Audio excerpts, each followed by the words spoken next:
দেখুন, এই বিষয়ে আমাদের বিরোধীরা চাইছে যে মৃত্যুর সংখ্যা বা মৃত্যুটাকে দিয়ে হিন্দুদের পবিত্র উৎসবকে যেন একটা ফিয়ার সাইকোসিস তৈরি করা যায়, সেটাকে কেন্দ্র করে একটা ভয়ের বাতাবরণ তৈরি করা যায় এবং তাতে যাতে লোক যেন কম যায়। কারণ মক্কার থেকে বেশি লোক যাচ্ছে হিন্দুদের পুজো পার্বণে, আমাদের বিরোধীদের তো জ্বলবেই, সেটা জ্বলছে। সেই জন্য তারা এটা করার চেষ্টা করছে। উদ্দেশ্য একটাই, যে পৃথিবীর সব থেকে বেশি লোক ওখানে জমা হচ্ছে, এই রেকর্ডটা কেন হিন্দুদের নামে থাকবে?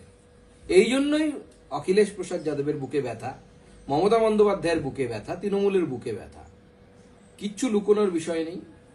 একটা ভয়ের বাতাবরণ তৈরি করার চেষ্টা করা হচ্ছে। এত লোক মারা গেছে, এত লোক, এবং আমি বলছি মিডিয়াকেও ব্যবহার করা হয়েছে এই জন্য। বেশ কিছু বাংলা মিডিয়া, আমি দুর্ভাগ্যের সাথে বলতে বাধ্য হচ্ছি তাদের নাম না নিয়ে, তারা কুম্ভকে কেন্দ্র করে একটা ভয়ের বাতাবরণ তৈরি করার চেষ্টা করেছে। এর আগে নেহেরুজি যখন ভারতবর্ষের প্রধানমন্ত্রী ছিলেন, যে নেহেরুর পা ধুয়ে তৃণমূল কংগ্রেস সমাজবাদী পার্টি দিনে 14 বার করে জল খায়, 500 জন মারা গেছিল 1954 সালে কুম্ভে। তার থেকে বেশি মারা যায়নি নিশ্চয়ই এবার। তো স্বাভাবিকভাবে তখন তো এত লোকও যেত না, এত লোক পৌঁছতে পারতো না, এত ব্যবস্থা ছিল না।